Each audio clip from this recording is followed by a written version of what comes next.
Are you an entrepreneur who wants to see true growth in your business in the next 14 days? So that way you can see real results that could drastically change the course of your business and your life?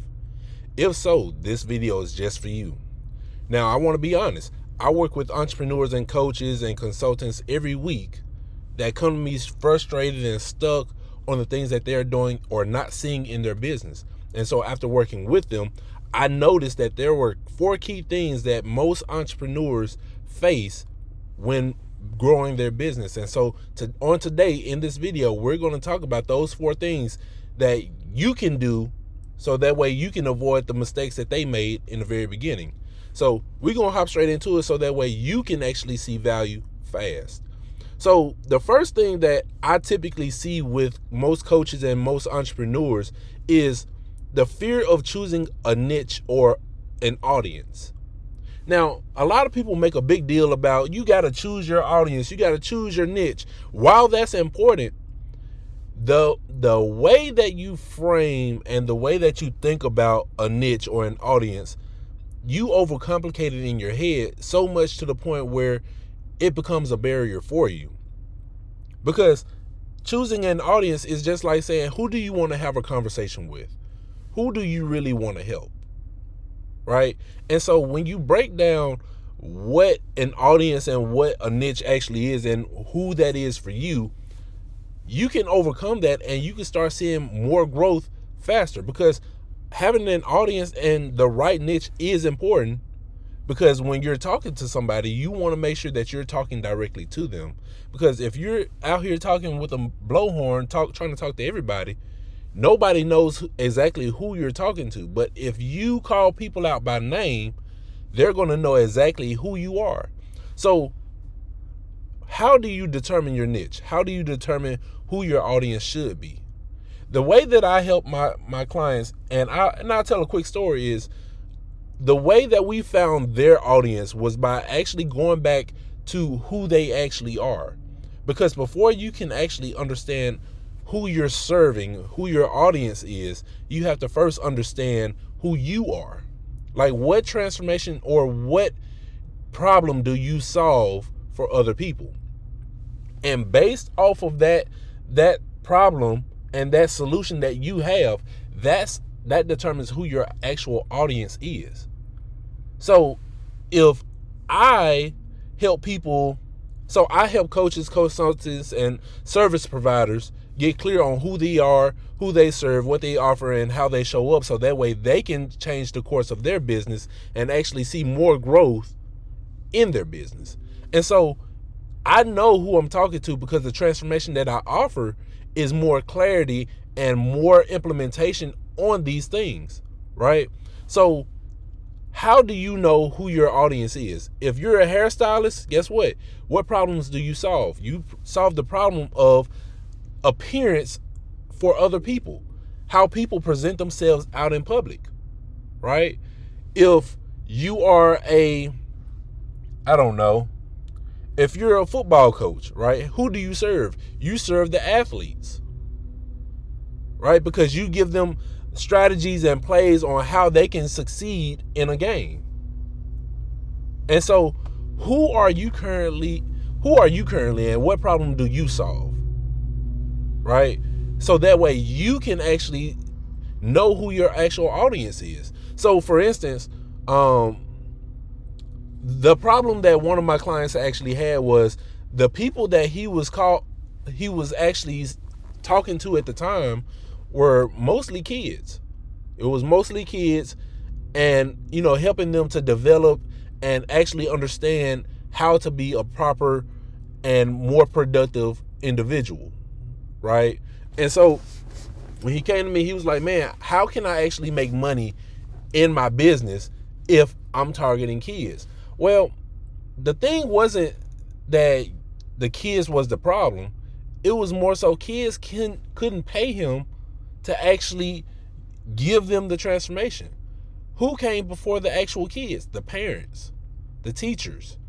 And so I was like, bro, you have to shift your perspective on who you're actually talking to. So if you want to charge a premium price, you have to actually talk to the people who are dealing with the kids on a more frequent basis. So that will be your teachers, your executives, those individuals.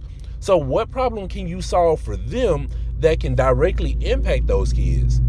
And so when we started walking through, he was like, man, I didn't think about it like that, because I already teach teachers how to help the kids using their method, right? So for you, what problem do you solve, and who does it truly target at that moment? Start there. You don't have to serve everybody, because when you serve everybody, you serve nobody. And so moving on to the second thing was, it was the fear of pricing themselves correctly, right? People have this belief of, if I charge a lot, then people not gonna buy what I have, or if I charge a lot, then I feel like that I'm stealing from the people. Well, that's not actually true, because here's the thing: it took money for you to invest to get to the expertise of where you are right now, right? So how do I actually determine what my price actually is? The price is determined based off of the audience that you're serving, right? Because there's a thing called supply and demand, right? In economics, in the stock market, that is, how much of the product do I have and how much demand does this call for? Because if there's a high demand but low, I don't know how to say it. You have high demand, but the quantity of what you have is low. So if I only have 24 hours in a day like everybody else, but the demand for what I have and who I help is high, the price of that is going to be high. But if nobody wants what I have and the supply is great, guess what? You can't charge a premium price, especially like if everybody's doing the same thing, right? So you have barbers, you have hairstylists, you have coaches, you have speakers, you have doctors. There's a multitude of these people who are out here in the marketplace, but if you notice, most of their prices are around the same thing. But you see people who charge thousands of dollars for the things that they actually serve people with, the problem that they solve.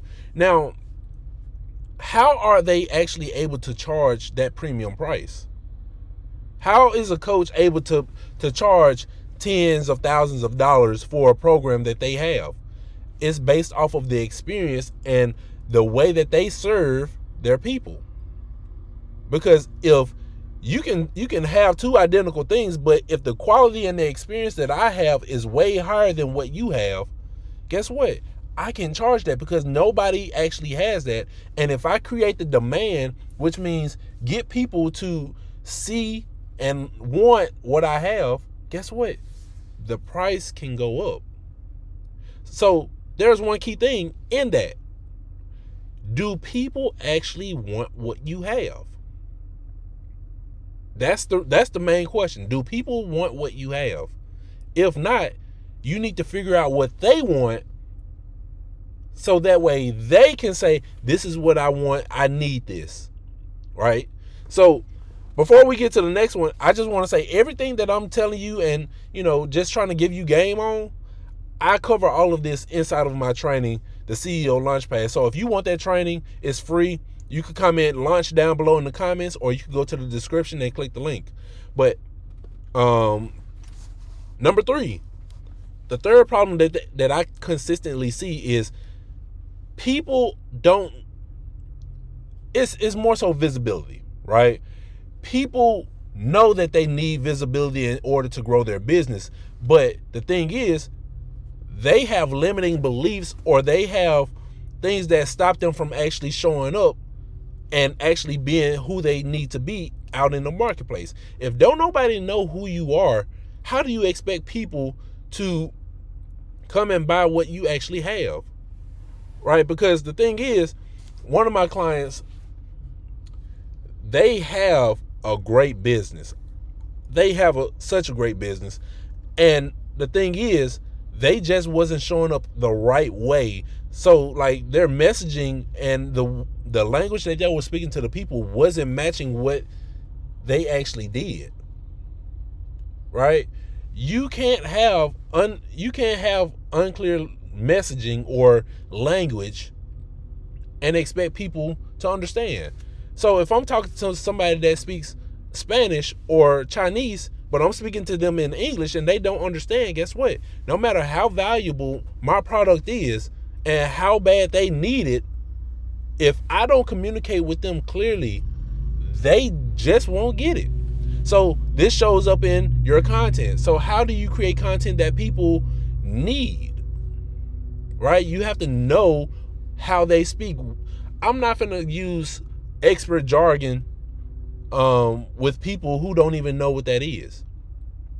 Right? There are some people, when I was in photography, people use depth of field and bokeh and all these things. If you speak to somebody that don't know photography at all, they're going to be like, bro, what are you talking about?